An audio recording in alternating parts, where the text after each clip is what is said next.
নিশ্চয় আমি এর একমাত্র হকদার। চিৎকার দেখুন সুবহানাল্লাহ। আল্লাহ নবী সাল্লাল্লাহু আলাইহি সাল্লাম সেদিন শাফাআত করবেন, শাফাআতে কুবরা করবেন। গোটা উম্মার জন্য আল্লাহ নবী সাল্লাল্লাহু আলাইহি সাল্লাম সেদিন সুপারিশ করবেন। বিচার কার্য শুরু হয়ে যাবে। কিয়ামতের ময়দানে আল্লাহ নবীকে আল্লাহ সুবহানাহু ওয়া তাআলা বেশ কিছু সুযোগ দেবেন। একটা হাদিসের মধ্যে এসেছে, হুজুর বলেছেন আল্লাহ পাক তার নবীকে ডেকে বলবেন, ইশফা ইয়া মুহাম্মদ আদখিল ইয়া মুহাম্মদ মিন উম্মাতিকা মান লা হিসাব আলাইহিম মিনাল বাবিল আইমান। ও মুহাম্মদ সাল্লাল্লাহু আলাইহি সাল্লাম, আপনার উম্মতের ভেতর থেকে যাদের কোনো হিসাব হবে না, বিনা হিসেবে যারা জান্নাতে যাবে, তাদেরকে আপনি জান্নাতের ডান পাশ দিকের দরজা দিয়া সবগুলোকে আপনি পছন্দ করে জান্নাতে ঢুকিয়ে দেন। আল্লাহ নবী সাল্লাল্লাহু আলাইহি সাল্লাম অগণিত উম্মতকে যারা বিনা হিসেবে জান্নাতে যাবেন, নিজ হাতে বাছাই করে এদেরকে জান্নাতে ঢুকিয়ে দিবেন। হাদিস শরীফের মধ্যে এসেছে, জান্নাতের দরজার চৌকাঠের এক মাথা আরেক মাথা দূরত্ব এতটুকু থাকবে, দূরত্ব এত প্রশস্ত থাকবে, একসাথে 7 লক্ষ মানুষ প্রবেশ করবে, কারো গায়ের সাথে কারো গা টাচ লাগবে না।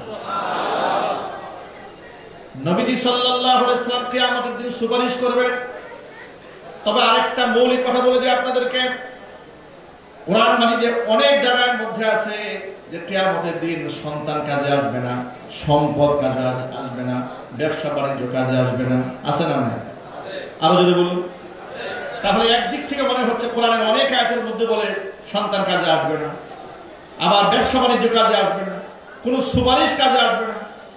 আবার অন্যদিক থেকে এসেছে সূরা স্পষ্ট আয়াতের মধ্যে আয়াতুল কুরসিতে, মান দাল্লাযী ইয়াশফাউ ইনদাহু ইল্লা বিইذনি। আল্লাহর পারমিশন ছাড়া রবের সামনে সুপারিশ করবে, সাহস তো কারণ নেই। কন্ট্রাডিকশন মনে হয়।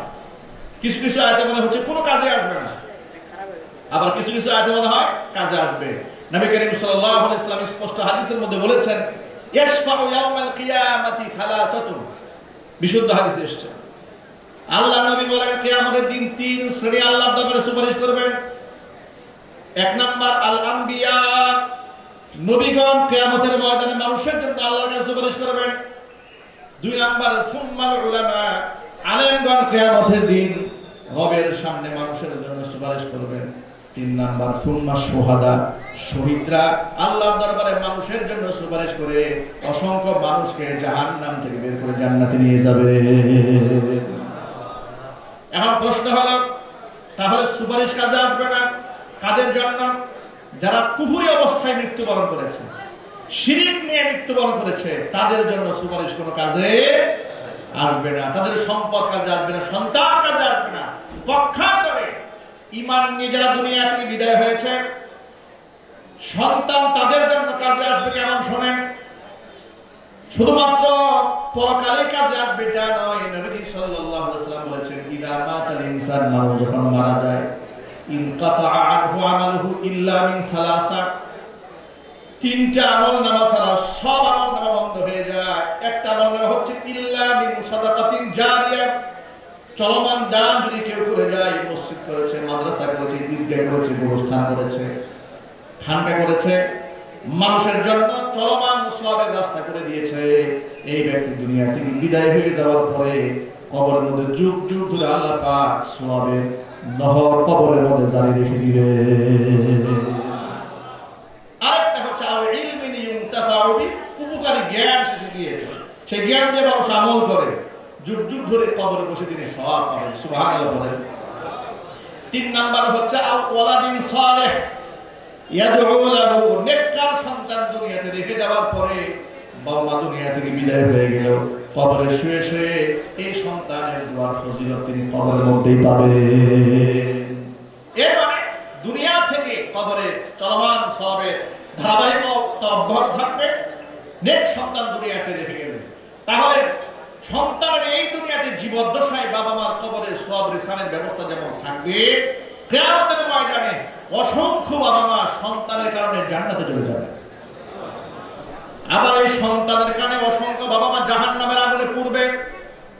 যেমন সূরা ফুসসিলাতের মধ্যে এসেছে 24 নম্বর পারা, হিফজুল কোরআন মাজিদের মধ্যে আল্লাহ পাক স্পষ্ট 19 নম্বর পৃষ্ঠার মধ্যে ঘোষণা করেছেন, وقال الذين كفروا ربنا أرنا الذين أضلانا من الجن والإنس نجعلهما تحت أقدامنا ليكونا من الأسفلين। অস্বীকারীরা কাফেররা কিয়ামতে বলবে, আল্লাহ জাহান্নামের আগুনে পড়ব, কিন্তু দুনিয়াতে মাতৃগর্ভ থেকে জাহান্নামে হয়ে জন্ম নেয়নি। কিছু লোকেরা আমাদেরকে বিভ্রান্ত করেছে, কিছু নেতা আমাদের বিভ্রান্ত করেছে, কিছু শিক্ষক আমাদেরকে বিভ্রান্ত করেছে, কিছু পীর সাহেব আমাদেরকে বিভ্রান্ত করেছে, কিছু বাবা মা আমাদেরকে বিভ্রান্ত করেছে। যারা আমাদের বিভ্রান্ত করেছে, আরিনাল্লাযাইনি আদাল্লানা মিনাল জিন্নি ওয়াল ইনসি, মানুষের মধ্যে থেকে হোক কিংবা জিনের মাধ্যমে হোক, যারা আমাদেরকে বিভ্রান্ত করেছে, আগে তাদেরকে আমাদের দৃষ্টি দিয়ে হাজির করো। নাজআলহুমা তাহতা আকদামিনা, তাদেরকে আমরা পায়ের নিচে পিষ্ট করব। লিয়াকুনা মিনাল আসফালিন, যাতে করে জাহান্নামে তারা আমাদের অধস্তরে থাকতে পারে। জোরে জোরে বলে নাউজুবিল্লাহ।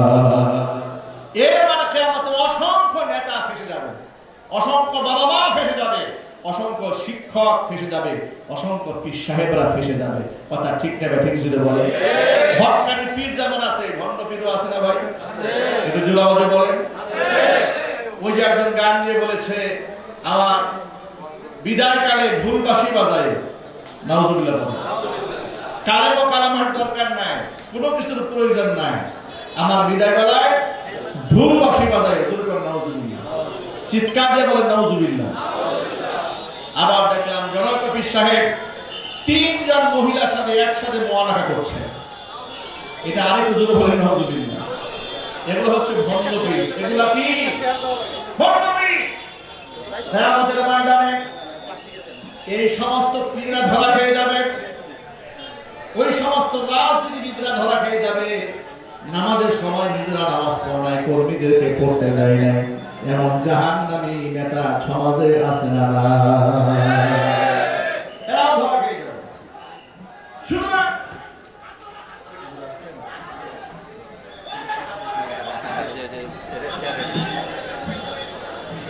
মাশাআল্লাহ, সবাই বলে আলহামদুলিল্লাহ। ডক্টর মোহাম্মদ এনায়েতুল্লাহ আব্বাসী ও সিদ্দিক হাফিজাহুল্লাহ ইতিমধ্যে আমাদের মাঝে স্টেজে উপস্থিত হচ্ছেন ইনশাআল্লাহ। হুজুরকে শান্তভাবে আসতে দেন।